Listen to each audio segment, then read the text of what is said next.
Assalamualaikum warahmatullahi wabarakatuh. Alhamdulillah, assalatu wassalamu ala rasulillah wa alihi wa sahbihi wa mawalah, amma ba'du. Para hadirin wal hadirat, tungku-tungku yang dimuliakan Allah subhanahu wa ta'ala. Betapa cepatnya malam-malam Ramadan berlalu. Malam ini kita memasuki 10 akhir daripada bulan suci Ramadan. Malam ke-21. Babak final. Penentu antara diterima atau tidaknya amalan kita di sinilah. Maka hadirin yang dimuliakan Allah Subhanahu wa taala, alhamdulillah kita masih diberikan kesempatan oleh Allah. Artinya masih berpeluang untuk berjumpa dengan malam-malam yang sangat mulia sekali, yaitu malam Lailatul Qadar. Malam Lailatul Qadar itu adalah rahasia Allah Subhanahu wa taala. Orang yang dipilih oleh Allah harus benar-benar bersungguh-sungguh mencarinya. Tidak semua orang diberikan kesempatan seperti ini oleh Allah. Hanya dipilih beberapa orang saja yang bertahan. Dan alhamdulillah kita masih bertahan hingga malam ini. Tunggu-tunggu yang dimuliakan Allah Subhanahu wa taala, sehingga disebutkan dalam satu riwayat yang bahwa malam Qadar itu sering terjadi di malam-malam ganjil, 10 malam terakhir daripada bulan suci Ramadan. Di riwayat yang lain disebutkan, carilah malam Lailatul Qadar itu malam 21 malam ini, 23, 25 dan seterusnya ganjil. Kenapa demikian? Karena kebiasaan Nabi Muhammad sallallahu alaihi wasallam bertemu dengan malam Lailatul Qadar adalah malam terakhir daripada bulan suci Ramadan. Akan tetapi tidak menutup kemungkinan, karena Lailatul Qadar itu adalah kekuasaan Allah.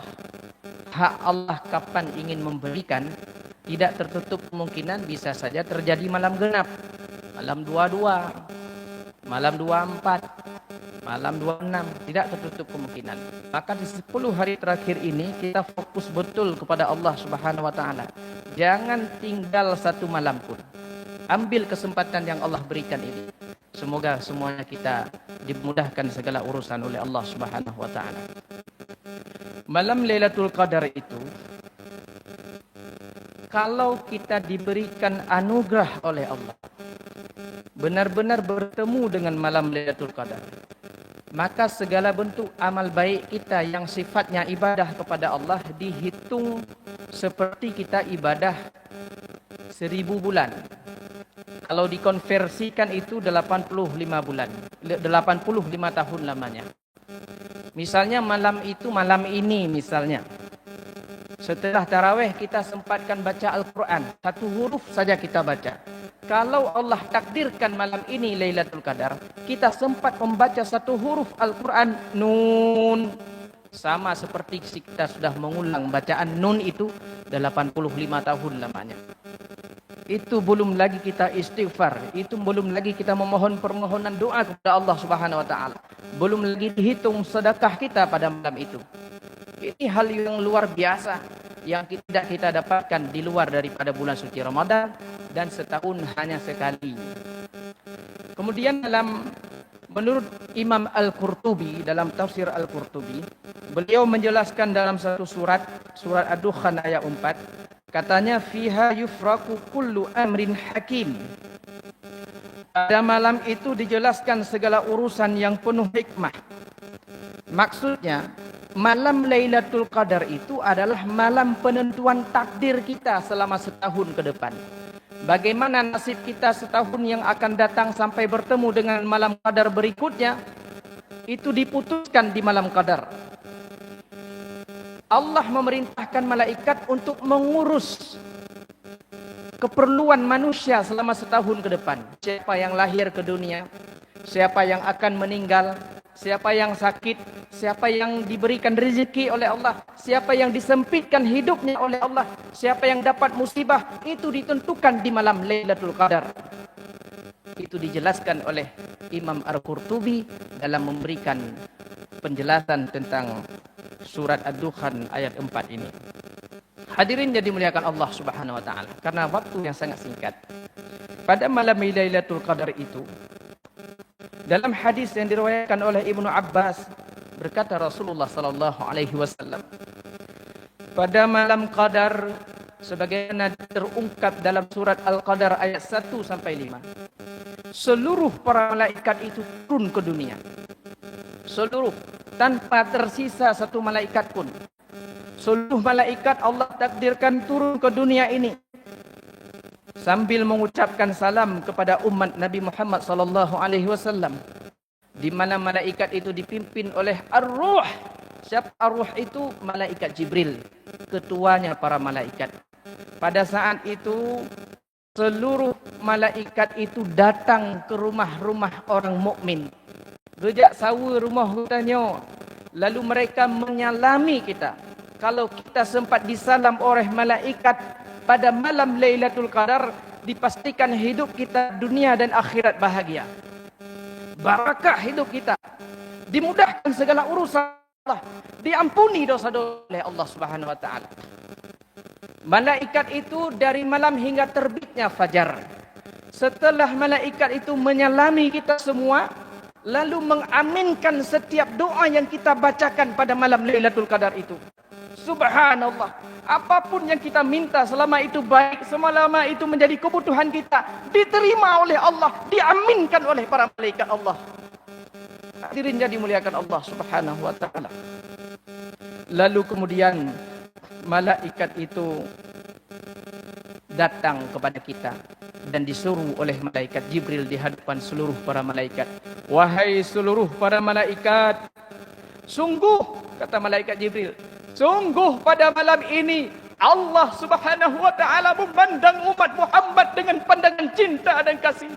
Allah memandang kita dengan pandangan maaf. Allah memandang kita dengan pandangan keampunannya. Allah itu ampun dosa. Tanya obat malam Lailatul Qadar. Hadirin yang dimuliakan Allah Subhanahu wa taala. Kecuali 4 golongan yang tidak dipandang oleh Allah di malam Lailatul Qadar. Kata Rasulullah, yang pertama adalah syarbul khamri. Orang yang tidak mendapatkan rahmat Allah pada malam Lailatul Qadar, tidak diampuni oleh Allah, dipelikot oleh Allah Subhanahu wa taala. Yang pertama adalah orang mabuk. Mabuk karena minum yang memabukkan, ataupun dia terlibat dalam barang terlarang, narkoba. Kalau dia tidak bertobat kepada Allah, Allah tidak melihatnya dengan pandangan cinta dan rahmatnya. Hadirin yang dimuliakan Allah Subhanahu wa taala. Orang-orang mabuk, kata Rasulullah dalam sebuah hadis yang diriwayatkan oleh Imam Ahmad, menyena orang mabuk mentang, narkoba dia, ngelem dia, minuman-minuman keras dia. Maka pada malam itu kalau dia tidak sadar dan bertobat kepada Allah, dia akan disiksa di dalam api neraka. Diminumkan air yang ada dalam sungai Ghutah.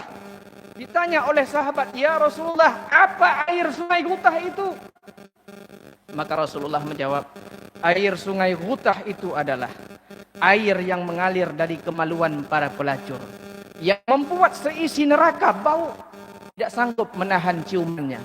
Na'udzubillah min dzalik. Golongan yang kedua yang tidak diampuni dosa oleh Allah di malam Lailatul Qadar adalah mereka yang durhaka kepada ayah dan ibunya. Mereka yang tidak pernah melihat wajah ayahnya, wajah ibunya, selalu menyakiti hati perasaan mereka, maka Allah pun tidak memberikan kemaafan kepada mereka. Ada 2 azab yang dipercepat oleh Allah Subhanahu wa taala. Yang pertama adalah azab orang yang menzalimi orang lain. Bagah kebetulan azab oleh Allah taala. Yang kedua adalah mereka yang mendurhakai ayah dan ibunya. Tidak menunggu azab di akhirat, Allah sampaikanlah azab di dunia ini. Na'udzubillah min dzalik. Golongan yang ketiga yang tidak diampuni dosa oleh Allah di malam Lailatul Qadar adalah orang yang suka memutuskan hubungan silaturahim. Gara-gara persoalan waris dalam keluarga, meninggal ayah, meninggal ibu, antara kakak dengan adik tidak lagi ngomong karena perbedaan pembagian cara harta warisan, sehingga mereka memutuskan hubungan silaturahmi dengan saudaranya sendiri. Kalau bahasa teh menyegah aja dah pegah kah keke, tanya kecil gare, hendak mujak-jak satu sama lain.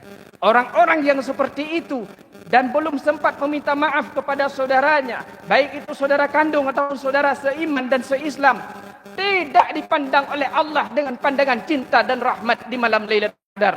La yadkhulul jannah qati'ur rahim. Orang yang memutuskan hubungan silaturahim, jangankan masuk surga, mube surga han merumpa. Yang terakhir kata Rasulullah sallallahu alaihi wasallam, orang yang tidak diberikan ampunan oleh Allah di malam-malam qadar adalah musyahid. Orang yang suka mendengki, orang yang suka membuat permusuhan satu sama lain. Gara-gara agaknya karu rengepung. Gara-gara orang lagi damai-damainya terlibat permusuhan. Maka orang-orang seperti ini tidak dipandang dengan pandangan cinta dan rahmat Allah. Semoga ruang emas yang Allah sisakan beberapa hari lagi ini dapat kita jadikan sebagai lahan bagi kita untuk memperbaiki diri, untuk terus bermunajat kepada Allah, lakukan i'tikaf setiap malam sekedar kemampuan kita. Pajan cit menyekan Mbak Bulian Ramadannya. Tanya butingat bacut yang sebagai penutup. Nah, padum-padum bro saudara tanya mungkin bunuh kali sama dia dan kali diumumkan oleh panitia masjid yang Ramadan lalu ataupun Ramadan sekarang bersama kita, tarawih bersama kita, sewarung kopi bersama kita, buka puasa bersama kita, tapi di tahun ini kita tidak lagi bersama orang tersebut karena mereka telah dipanggil Allah Subhanahu wa taala.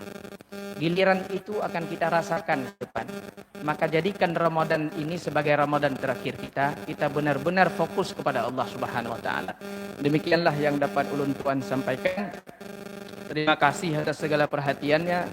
Mohon maaf atas segala kekurangan. Wabillahi taufiq wal hidayah. Wassalamualaikum warahmatullahi wabarakatuh.